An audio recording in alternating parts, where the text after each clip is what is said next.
বন্ধুরা, একই শুনলাম, সত্যি কি এটি ফেরাউনের কান্না? প্রত্যেক বছর ফেরাউনকে দেখতে দেশ বিদেশ থেকে অনেক পর্যটকরা আসেন, কেননা আল্লাহ তাআলার নিদর্শন হিসাবে ফেরাউনকে এমন ভাবে সৃষ্টি করেছেন যা আজও ইতিহাস হয়ে রয়েছে। কিন্তু প্রত্যেক বছর নাকি ফেরাউনের লাশের ওপর অসংখ্য ইঁদুর ছেড়ে দেওয়া হয়। এছাড়াও অবাক করা বিষয় হলো, ফেরাউন মৃত হলেও দিনকে দিন তার চুল ও নখ বাড়তেই থাকে। আশ্চর্যের বিষয় হলেও এটাই সত্য। তবে কি রয়েছে এর ব্যাখ্যা, তা অনুসন্ধান করতে বিজ্ঞানীরা আজও মরিয়া হয়ে আছে। তবে আমাদের হাতে এই রহস্যের বেশ কিছু তথ্য রয়েছে, সেগুলো জানতে হলে ভিডিওটা না টেনে সম্পূর্ণ দেখতে থাকুন। ফেরাউন বা ফিরাউন এসব একক কোনো ব্যক্তির নাম নয়। যুগ যুগ ধরে প্রাচীন গণপ্রজাতন্ত্রী মিশরকে রাজত্ব করা শাসকদের নাম এসব। তারা ফারাও হিসাবেও পরিচিত। প্রাচীন মিশরীয় বিভিন্ন সভ্যতায় তাদের স্থিতি ছিল। ফেরাউনের নাম শোনেনি এমন মানুষ খুঁজে পাওয়া দুষ্কর। আমাদের দেশে কেউ কারো প্রতি জুলুম করলে নির্যাতনকারীকে ফেরাউনের সঙ্গে তুলনা করা হয়। কারো উদ্ধত প্রকাশ পেলে তাকেও ফেরাউনের কথা বলে সংশোধন করার চেষ্টা করা হয়। পিরামিডের কারণেও তারা বিখ্যাত। প্রাগৈতিহাসিক সময়কালে ফারাও বা ফেরাউনের এসব নির্মাণ করেছিল। তবে আমাদের কাছে ফেরাউন বিখ্যাত তার উদ্ধত, জিজ্ঞাসা, হঠকারিতা, পাষাণ্ডতা ও সীমা লঙ্ঘন এবং কুফরি ও আল্লাহ বিরোধিতার কারণে। পৃথিবীতে অত্যাচারী ও খোদাদ্রোহী শাসকদের একজন ছিল ফেরাউন। অত্যাচারের দৃষ্টান্ত ও উদাহরণ টানতে গেলেই মানুষের মুখে চলে আসে ফেরাউনের নাম। ফেরাউন শুধু অত্যাচারী শাসকই ছিল না, সে নিজেকে খোদা দাবি করত। আল্লাহর পরিবর্তে মানুষকে তার ইবাদত ও পূজা করতে বলতো। ফেরাউন তার রাষ্ট্র ও ক্ষমতা টিকিয়ে রাখতে মানুষের ওপর নির্মম নির্যাতন চালাতো এবং সে যুগের শিশুদের হত্যা করত। পবিত্র কুরআনে এরশাদ হয়েছে, ফেরাউন তার দেশে পরাক্রমশালী হয়েছিল এবং সে দেশবাসীকে বিভিন্ন দলে বিভক্ত করে তাদের একটি দলকে দুর্বল করে দিয়েছিল। সে তাদের পুত্র সন্তানদের হত্যা করতে এবং নারীদের জীবিত রাখত।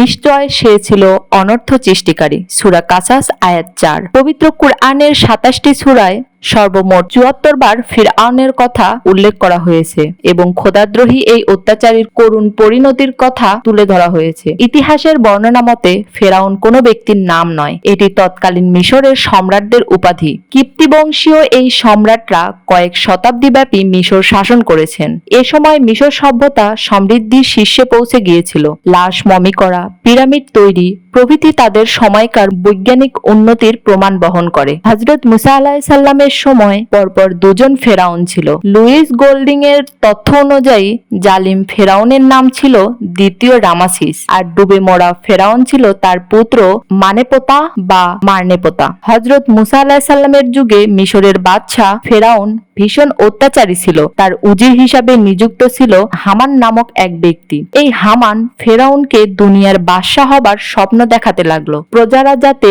নিরেট মূর্খ হয়ে থাকে এবং তাকে খোদা বলে মান্য করে, তার জন্য নানা যুক্তি পরামর্শ দিতে লাগলো। হামানের পরামর্শ মতো ফেরাউন পাঠশালা ও মক্তব রাজ্য থেকে উঠিয়ে দেশময় প্রচার করে দিলেন যে কেউ আর লেখাপড়া শিখতে পারবে না। রাজার আদেশ অমান্য করলে স্ববংশে তার গর্দান যাবে। প্রজারা ফেরাউনের আদেশ মতো চলতে লাগলো। সারা দেশ কিছুকালের মধ্যে একেবারে গণ্ড মূর্খতে পূর্ণ হয়ে গেল। তার উদ্দেশ্য সিদ্ধি হওয়ার পর তিনি প্রত্যেককে একটা করে নিজের প্রতিমূর্তি দিয়ে তাকে সৃষ্টিকর্তা এবং উপাস্য বলে পূজা করতে হুকুম দিল এবং প্রজারা তার আদেশ মতো ফেরাউনের প্রতিমূর্তিকে খোদা বলে মানতে শুরু করলো। এ সময় আল্লাহ তাআলা মুসা আলাইহিস সালামের ওপর ওহী নাজিল করলেন এবং পথভ্রষ্ট মানুষকে সত্য ধর্মে ফিরিয়ে আনার দায়িত্ব দিলেন। আল্লাহর পক্ষ থেকে অর্পিত দায়িত্ব প্রাপ্তির পর একদিন মুসা আলাইহিস সালাম তার বড় ভাই হারুন আলাইহিস সালামকে সঙ্গে নিয়ে ফেরাউনের দরবারে এসে হাজির হলেন। ফেরাউনকে উদ্দেশ্য করে মুসা আলাইহিস সালাম বললেন,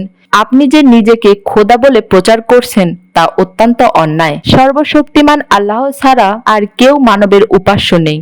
আমি আল্লাহর প্রেরিত পয়গম্বর। ফেরাউন তাকে তাচ্ছিল্য করে তার ওপর এবং তার ধর্মে বিশ্বাসীদের বিভিন্নভাবে নির্যাতন চালাতে লাগলো। তার নির্যাতন বেড়ে যাওয়ার পর আল্লাহর হুকুমে মুসা আলাইহিস সালাম তার অনুসারীদের নিয়ে মিশর ছেড়ে যাওয়ার উদ্দেশ্যে রওনা হলেন। পবিত্র কুরআনে বর্ণিত হয়েছে, আমি মুসাকে প্রেরণ করি আমার নিদর্শন ও সুস্পষ্ট সনদ সহ ফেরাউন ও তার পরিষদবর্গের কাছে। তবু তারা ফেরাউনের নির্দেশ মতো চলতে থাকে, অথচ ফেরাউনের কোন কোনো কথাই ন্যায়সঙ্গত ছিল না। সূরা হুদ আয়াত 96। অন্যথা বর্ণিত হয়েছে, ফেরাউন বলল, কি আমি অনুমতি দেওয়ার আগেই তোমরা এই ব্যক্তির প্রতি ঈমান আনলে? নিশ্চয় এটা কোনো চক্রান্ত। তোমরা এই শহরে পারস্পরিক যোগ সাজসে এই চক্রান্ত করেছো, যাতে তোমরা এর বাসিন্দাদের এখান থেকে বহিষ্কার করতে পারো। আচ্ছা, তোমরা শীঘ্রই এর পরিণাম জানতে পারবে। আমি তোমাদের হাত পা বিপরীত দিক থেকে কেটে ফেলবো, তারপর তোমাদের সবাইকে শুলে চড়াবো। আরাফ 7:123। তাদের চলে যেতে দেখে কুটিল হামান সহ